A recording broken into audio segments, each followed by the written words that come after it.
Art journaling is a wonderful way to express creativity, either in our writing or in our drawing, in our sketching, or just in our ideas. But sometimes when we start a new journal, we can have that kind of moment of, I have no idea what I'm doing. I don't know how to start, or I'm just feeling a little bit intimidated by that blank page. If that is you, you are in the right place. My name, I know what my name is. Oh my goodness, my name is Kate Field. I'm an artist and teacher, and I release art tutorials every Monday and Friday, and today is Doodle Club. And doodling is a terrific way to explore creativity. But in today's lesson, we're going to be doing 3 ideas for backgrounds. So buckle up, because it's going to be a good one.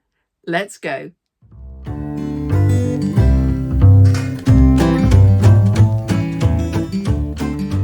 I love working with junk journals. I just really love them, and this is a proper junk journal. So this is made up of a whole load of papers that I had when I was doing my degree ages and ages ago. It's been in a folder. I haven't looked at it at all, but the paper is actually really nice.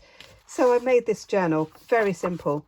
Just cut it to the size I wanted it, folded it in half, stapled it together, stuck a bit of cardboard on the front and on the back.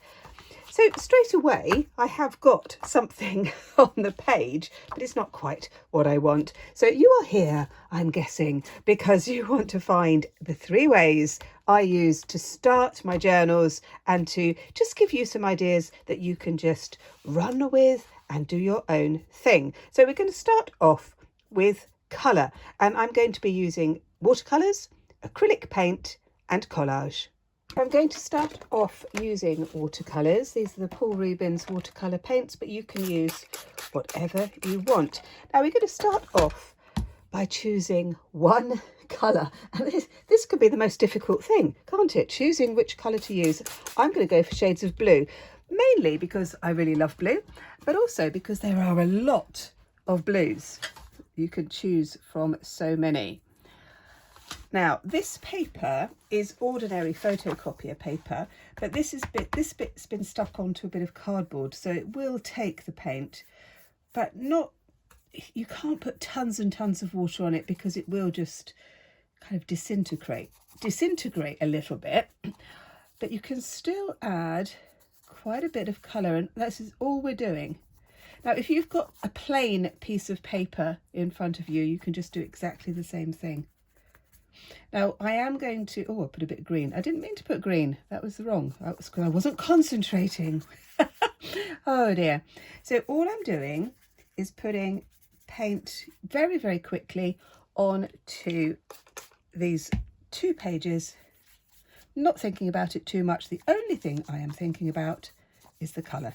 Now you can see that this is bobbling up a bit with this paper because it's not brilliant for watercolour, but if we work really quickly and not too much water, we can still put that colour on. Now, because we haven't used a huge amount of water, it's actually going to dry very, very quickly. And then we're going to turn over. You can see that this is quite bobbly, so you need to be a little bit careful here, but that's okay. This is our first stage of the first part of using colour. So I'm going to leave that one to dry just for a moment, and then we're going to work on the next page. Good. I've just turned over the next page, and now I have stuck little bits of watercolour paper. This is about 250 grams, so I know that it's going to take the water a little bit better than just the photocopier paper. Just going to pop these in like this. I'm still thinking about the colour. I'm still just going to do blue, and this time I'm just going to squirt that on there. I get my blue, and I'm just going to do some lovely sort of blobby bits over the page. And you can add white, you can add black to your colours. Just going to let that wiggle around like that. Remember, these are just the backgrounds, and so it doesn't really matter. We don't have to think about it too much. This one's I'm just going to do some lines at the top, a blob of paint at the top. Let's just do a blob up here and then another blob here and then another blob like that. Let's do some squirting. Let's just let it run a little bit like that, and we can just leave it like that. And we can just do some mark making. We can go right across the page.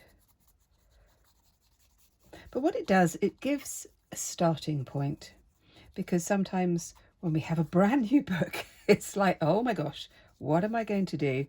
Or it could be that you've done loads, but you've just run out of ideas. you just need to start. So all we're doing is adding colour. So it's not trying to be anything. I think that's the essence that I want to get across here. So whatever mark you make is the correct mark, as I say lots and lots of times. So I'm going to leave that one to dry, go on to the next page, and we'll do a bit of collage, still using the blue. So these pages are dry. It's turned over to the next page, and now we're going to do collage. And I've just taken lots of pages of magazines that have got shades of blue on. And again, I really love doing this kind of background. It's so relaxing. I'm just taking a bit of the blue and I'm just going to be sticking it right across the page, overlapping, putting things together, trying out different things. I'm not thinking about it too much, because I'm just creating this whole background, and it's a lovely way to sort of explore different types of the colour that you might like. A bit of Cornish cliff here, near to where I live, down here in the West Country of England. So I think that's probably why I like blue so much. Oh, a bit of cliff top here, that's rather lovely.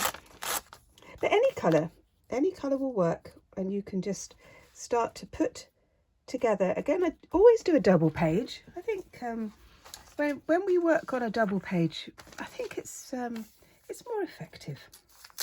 You can do larger pieces. Look at these lovely beach huts, look at them. How lovely is that? And one of the reasons I love blue so much is that there are so many different shades.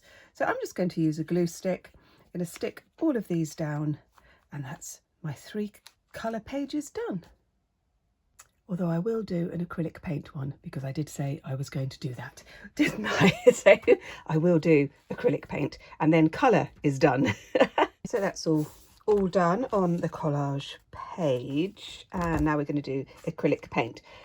Any sort of acrylic paint. I picked up this. Look, £1. How good is that? It won't be brilliant paint, but that's okay, because we are just using it for a background on these 2 pages. I'm going to use a soft brush and a scraper thing. Just going to make some marks on the page, just to break up this sort of blank page. Mix it up. And have a bit of fun with it. I'm not using any water, just paint direct on to the page. And oh, this blue is gorgeous actually, isn't it? Look at that. See, this is the cheap one. You can see that it is very thin, but perfect for doing a background. Absolutely perfect. Like that. The paper will kind of buckle just a little bit. But once it's dried, then we can do something else on it. So I'm just putting the rest of it, I'm covering up the whole thing, just going right to the edges. That lovely, lovely blue. There we go. So I've got that like that. And then I'm just going to get my scraper. I'm going to take that, I'm just going to scrape across the page. Just want to make some patterns, really. You don't have to do this. So it's just an idea that you can go with, or that you can just completely ignore. And oh, I'm making a mess as always. I always seem to make a lovely mess. There we go. Thank you for all your lovely comments. I read every single one, and they are just heartwarming and funny and sweet and kind and lovely. Oh, what an amazing community we have here. There we go. I'm going to leave that one to dry, and then we'll go on to part 2. The next thing we're going to look at is how we can use words and text in our journals. And for those of you who have watched me for some time, you will know that I love writing little poems and little quotes. I like researching quotes that other people have made, and I'll put them together. And in the freebies section, which you'll find below, there's a whole load of things, including, I think, 101 quotes that you can use. Anyway, you can use all of those totally free, download them, use them however you want. Now, I've got a few here that I've already printed out. I like using different fonts and things like that. You could perhaps find a phrase in a newspaper or a magazine that you really like, and you could stick that in as well. So I'm going to just sort of take my blue acrylic page just to show you a technique that I like to use and I think works really well. And what I've got loads of sort of collage pieces, and I'm just going to use a bit of this old sheet music. This is a piece that I got. Let me just see. I want to work on that because I want to put this on the background. So I want to see whether that's going to work or not. That could work. Not quite. Maybe there. Move things around. Basically, this is going to be like the background. That could work. That could work. Even if it's a bit scruffy, that's okay. And what I like to do is to combine pieces. So I'm just see, and I like that treble clef and bass clef at the end there. I think that works quite well, doesn't it? Let's put that there. I've got my blue remembers the sky even on the darkest days quote, because this is my colour. And that's another thing that you can do, is you could find poems and phrases that connect to the colour that you've used.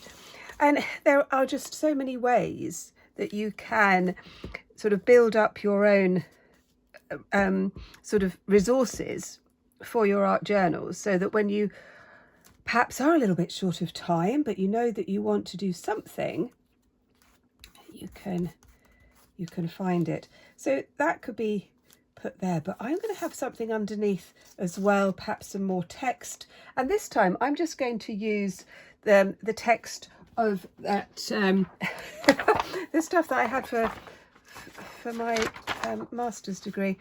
I don't know why I kept this. It's just silly, really, isn't it? We keep things for all sorts of reasons, and some of them aren't great. Do I really need that? No, I probably don't. I'm just going to add a little bit here, and I might add some more colour to it, but I just want to give you this idea, because after we've done words, the next one is going to be layers, which we'll go on to in just a moment. So I'm kind of putting together these ideas. I've got some more collage papers here with blue. I could layer something like that. But of course, the other thing that you can do is that you can handwrite. And I'm just going to do a little bit of handwriting, and then we will move on to the next one. I started to do some writing on this one with my fountain pen. I've done it in black, hasn't come out that well, but I quite like it because it's quite subtle. And then I thought I could write with an acrylic pen with white, and that's lovely as well. So this is on top of the acrylic page. And so I just wanted to show you sort of different ways that you could use text. You can cut out bits of magazines, bits of newspapers, copy out poems, that kind of thing, or just let your imagination flow. So the next thing we're going to do is the idea of layering. And I've put in a few more pages here. My idea with this, and I will show you the whole lot at the very end, what I've done so far, is to keep this idea of colour. So I've kind of gone from blue and I'm now going in to greens and then greeny into yellow.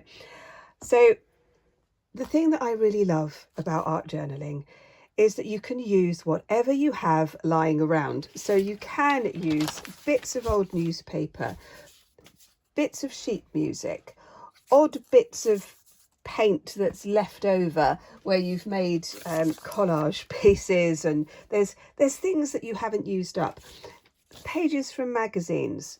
And the other thing that I really like to use are envelopes. So, you know, envelopes with windows in them, and, you know, all sorts of things. Because quite often on the inside of an envelope you have a pattern, and that can be quite fun as well. So I'm just going to layer up a little bit more on this just to show you some of the things that you can do, and perhaps you'll find something that you enjoy and you think, oh gosh, yeah, that is great fun, I'm going to have a go at that. And just honestly, just have fun with it, because this is where I just love art journaling, really, because we can kind of make it up as we go along. It's great. You can have a bit of a plan, can't you? And then you can just do your own thing. So with layers, obviously I've got my original page, then I've put on this bit, which was a leftover bit of watercolour when I was experimenting or doing a workshop or something. And then I've got these other bits. I could layer those up separately like that, and then put some text or some poems on top of that. Could do that. Or I could use my little envelope thing, quite like that, tuck something in it. That could be fun. That could be great fun to do, couldn't it? And you could sort of find something that you want to tuck behind, and it could be something that, you know, does just come out, and like a tag or a label or something like that. So don't be afraid of trying something out, because this is the whole point of a journal. It's not supposed to be absolutely perfect. It's supposed to be you being creative, having fun, seeing what you like, seeing what works. And I love that idea. So I'm going to have a little bit of a play with layering. I'm going to show you those, and then I'm going to show you at the end what I've done so far in this book. So I've done a bit more on the layers. So on this one, I added a little tag. I did some acrylic markers on my little envelope here, did a few more leaves, and then I'm going to move on to a different colour. Haven't done anything more than that, than just putting down some acrylic paint on there. But I thought I would show you what I've done from the beginning of the book, starting with the cover. So I started to just put some collage from magazines and some other papers. I've started to write colour. I haven't finished that yet. Found a little quote. I've done the back of it as well. And that's where we've started. So this is my first page, looking at the blue. Remember, we did the watercolour at the background, and then I've put some acrylic markers on top and a bit more watercolour paint as well. And a little quote at the top, and then continuing with the blue, I put in those 3 bits of watercolour papers. I thought I'd do a bit of a moonlight poem. Thought that would be quite fun. I started to write some thoughts and some ideas down on there. And then with the magazine background, I've put some watercolour flower elements. If you want to see how I do these elements, I have done a couple of tutorials now under the playlist of collage, so you might want to check that out. That would be lovely to have you over there. And then this one, where I did the acrylic background, I did my writing. I've started to put a couple more of those little elements as well. And then moving on to the layers, building up these layers, adding different types of medium, little silver moon up there. And then this one where I've got my label as well. Well, I do hope you enjoyed that. I will be working some more in this one over the next few weeks, and I'll probably come back to it in another tutorial when we can just learn about something else. If you haven't liked and subscribed and all of that kind of stuff, please do that, because it really helps to grow the channel. And if you want to see some more, look at this one, because I know you're going to love it. Bye bye.